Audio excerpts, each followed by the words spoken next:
अस्सलाम वालेकुम नाज़रीन, मैं हूं आपका होस्ट फ़ख्र अंजुम और आज मैं जिस वीडियो के साथ आपके पास हाज़िर हूं वो बहुत ही इंपॉर्टेंट वीडियो है।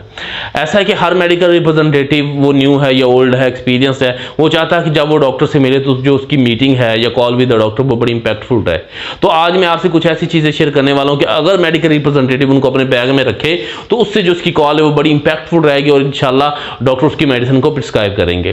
तो आइए शुरू करते हैं। सबसे पहले तो ज़ाहिर है बैग में जो चीज़ होनी चाहिए वो एक मतलब आम कॉमन सेंस में बात आती है जो लोग फार्मास्यूटिकल से रिलेटेड हैं कि वो है मेडिसिन फोल्डर्स, जिनको लिटरेचर्स कहा जाता है। तो हर मेडिकल रिप्रेजेंटेटिव के बैग में लिटरेचर्स का होना बहुत जरूरी है। यानी कि अगर आप किसी डॉक्टर को वर्बल कॉल करके बताएंगे अपनी मेडिसिन के बारे में तो वो उतना बिल्कुल भी ज़रा भी इंपैक्ट नहीं उसका पड़ेगा। तो उसके लिए लिटरेचर्स का होना जरूरी है ताकि डॉक्टर आपके मेडिसिन की पैकिंग देख सके, वो इंजेक्शन है, टैबलेट फॉर्म है, सिरप फॉर्म है, वो देख सके, स्पेलिंग देख सके। अक्सर का डॉक्टर जब मेडिसिन लिख रहे होते हैं तो वो स्पेलिंग मिस्टेक भी कर देते हैं क्योंकि अभी आपने नई नई बताई होती है तो उनको उस तरह से स्पेलिंग नहीं होते। तो जो एक मतलब इस तरह से मिस्टेक आती है तो अक्सर फिर वो आपकी मेडिसिन जो है वो परचेज नहीं हो पाती मेडिकल स्टोर वगैरह से, क्योंकि उनको स्पेलिंग की समझ नहीं आती। तो सबसे इंपॉर्टेंट जो टूल है आपकी कॉल को इम्पैक्टफुल बनाने के लिए वो है मेडिसिन फोल्डर्स या लिटरेचर्स। तो उनकी भी तरतीब होनी चाहिए आपके बैग में। जब आप उनको रखें तो आप पर डे कॉल के हिसाब से उनको बैग में रखें और पर डॉक्टर के हिसाब से आप रखें कि आपने फॉर एग्जाम्पल आपके पास 4 मेडिसिन है, ठीक है, तो आपने टोटल 14 कॉल्स करनी है। तो अब आपने उनकी तरतीब लिटरेचर्स किस तरह से रखनी है कि आपने एक जो फॉर एग्जाम्पल मेडिसिन ए है वो कितने डॉक्टर्स को बतानी है तो उसके उतने लिटरेचर और एक एक्स्ट्रा लिटरेचर हो, यानी कि 6 डॉक्टर्स को बतानी है फॉर एग्जाम्पल तो 7 लिटरेचर उसके हों।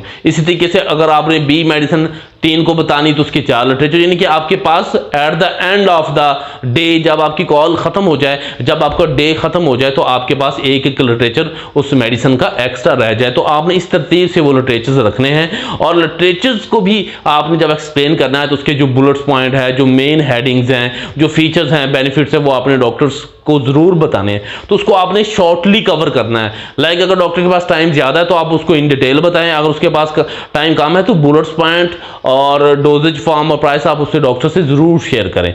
तो सबसे पहला जो एक टूल है या एक चीज है जो आपकी कॉल को इंपैक्टफुल बना सकती है नाज़रीन, वो है आपके पास मेडिसिन का लिटरेचर और फोल्डर्स का बैग में होना। नंबर 2 है सैंपल्स ऑफ मेडिसिन। तो ये एक मतलब फिजिकल फॉर्म में जो सैंपल्स होते हैं वो एक समझ लें आपकी मेडिसिन की कंक्रीट फॉर्म होती है। अगर आप लिटरेचर्स की बात करें तो आप ये समझ लें कि वो कंक्रीट फॉर्म नहीं होती, वो लिटरेचर्स पे एक चीज होती है, लेकिन जो एक सैंपल्स होते हैं समझ लें वो कंक्रीट फॉर्म होती है, कॉन्सेप्ट से ओरिजिनल चीज होती है।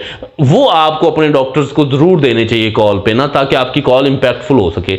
अक्सर ऐसा होता है कि डॉक्टर्स आपकी कॉल के दौरान ही वो सैंपल्स पेशेंट्स को दे देते हैं, जिससे ये चीज अश्योर हो जाती है कि आपकी उस मेडिसिन का ट्रायल हो रहा है, ठीक है। अगर कुछ दिन के बाद वो पेशेंट आके डॉक्टर को बताता है, फॉर एग्जाम्पल वो कोई पेन किलर मेडिसिन थी जो आपने ट्रायल प्रोवाइड किए और वो डॉक्टर साहब को बताता है कि डॉक्टर साहब जो मेडिसिन आपने मुझे दी थी दर्द के लिए उसने अल्हम्दुलिल्लाह मुझे बड़ा फाका है, तो मैं उस मेडिसिन पे सोल्ड हूँ, ये बड़ी अच्छी मेडिसिन थी डॉक्टर साहब, मुझे दर्द से आराम है। तो इंशाल्लाह डॉक्टर जो हैं वो आपकी मेडिसिन को जरूर प्रिस्क्राइब करेंगे। तो जो सैंपल्स हैं वो आपकी कॉल को इंपैक्टफुल बनाने में भी रोल प्ले करते हैं और प्रिस्क्रिप्शन जनरेशन में भी। और डॉक्टर्स ये भी समटाइम चाह रहे होते हैं कि कुछ पुअर पेशेंट्स हैं तो उनको फ्री मेडिसिन भी दी जा सके, तो वो samples as a free medicine भी रोल प्ले करते हैं। तो ये दूसरी बात ही नंबर 3 पे आ जाएगी, कंपैटिटिव एनालिसिस रिपोर्ट।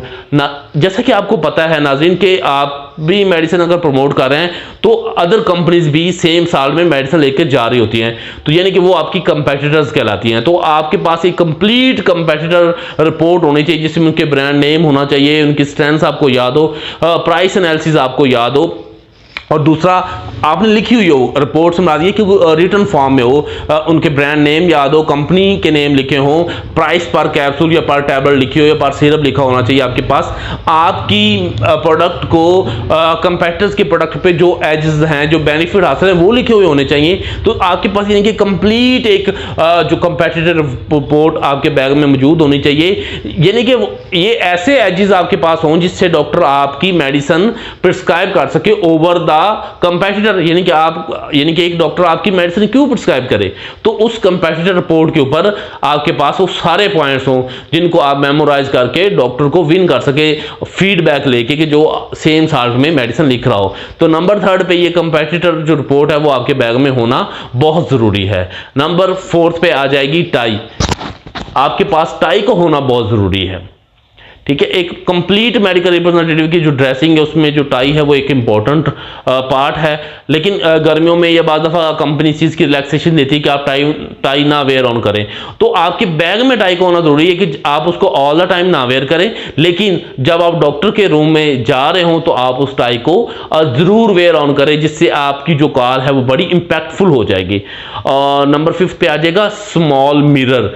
मतलब ये थोड़ा सा सुनने में तो शायद कुछ लोगों को ऑकवर्ड फील हो कि यार मिरर और ये सब क्या, लेकिन ये इसलिए है कि हमारी जो जॉब है वो ट्रैवलिंग से जुड़ी हुई है, तो मिरर का होना इसलिए ज़रूरी है। छोटा सा हो यानी कि जो बैग में इजीली आ सके कि आप अपने फेस को देख सके। आप अपनी टाई अगर लगाई उसके बाद को मेडिकल रिप्रेजेंटेटिव सीनियर टाई लगाई तो वैसे टेढ़ी होती है, क्योंकि उन्हें वो पता नहीं चल रहा था ट्रैवलिंग के दौरान में, या कभी बंदा रिलैक्स होकर बैठा होता तो ऐसे टाई मतलब थोड़ा सा रिलैक्स कर देता टाई को, और फिर जल्दी जल्दी डॉक्टर के कमरे में जाने से पहले वो उसको ऐसे सेट करके लगाता, तो कभी ऐसे बटन ऊपर हो गया कॉलर का, कभी कुछ, तो वो एक ना आपकी ड्रेसिंग का इंपैक्ट नहीं पड़ता। तो लिहाजा अगर मिरर होगा तो आप स्मॉल मिरर में ऐसे देख के अपनी टाई सेट कर सकते हैं। अगर बेयर्ड पर्सन है, अपनी दाढ़ी पे कोई धूल मट्टी गर्दों गुबार लगी, आप उसको सेट कर सकते हैं।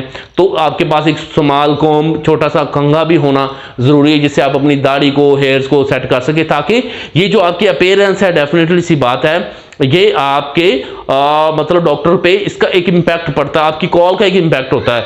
डॉक्टर आपका चेहरा शनासी करता है, वो आपको पहचानता है, रिकॉग्नाइज करता है, तो जब वो आपको रिकॉग्नाइज करे या अपने माइंड में सोचे तो उसके ऊपर एक अच्छा इंपैक्ट जाए, तो ये स्मॉल मिरर होना भी इसलिए ज़रूरी है। नंबर 6 पे आ जाएगा नैपकिन या वेट टिश्यूज़। नैपकिन या वेट टिश्यूज़ इसलिए ज़रूरी हैं क्योंकि आप वेट टिश्यूज़ का ये होता है कि आप जब धूल मट्टी में गए होते हैं सफ़र करके, रिक्शाज पे या बाइक पे, तो आपके चेहरे पे एक धूल आ जाती है, तो बाज़ औक़ात आपको इस तरह से मतलब अगर यानी कि नैपकिन नहीं होगा, अगर आपने चेहरा कहीं से धोया भी है तो वो ड्राई होते होते टाइम लेगा। अगर आपके पास वेट टिश्यूज़ हैं तो उससे आप अपने जो गर्दो गुबार है उसको क्लियर कर लेंगे, ठीक है। तो वो उसके लिए ज़रूरी है नैपकिन, इसलिए ज़रूरी कि अगर आप कहीं से ट्रैवल करके और आपने फेस आपने धोया है तो अगर वो वेट है तो आप नैपकिन से उसको ड्राई कर सकते हैं। तो ये छोटी सी चीज़ें हैं जो मतलब आपकी कॉल को इम्पैक्टफुल बनाती है। इसके बाद आपके पास नंबर 7 पे आ जाएगी small diary and a pen.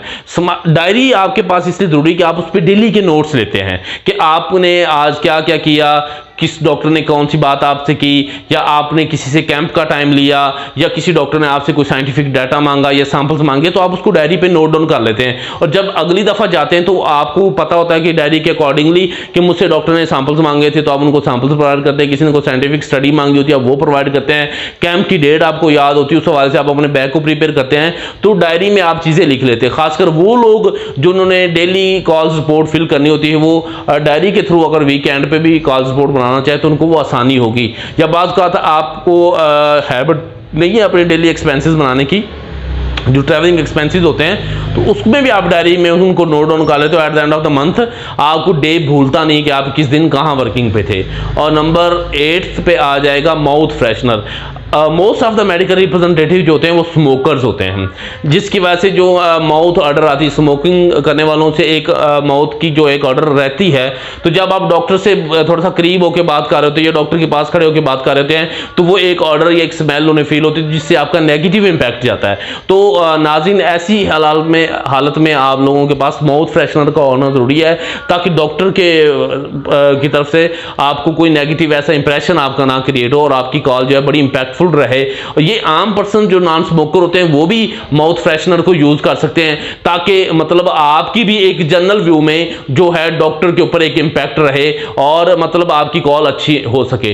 तो ये हमारी आज की वीडियो थी। अपने लाजमी इस वीडियो को देखें, कमेंट करें, शेयर करें और कमेंट्स में ज़रूर फीडबैक दें। आपकी जो कमेंट्स हैं उससे ज़्यादा मेरी हौसला अफजाई होगी। तो नेक्स्ट वीडियो तक अपने मेज़बान को इजाज़त दीजिए। अस्सलाम वालेकुम।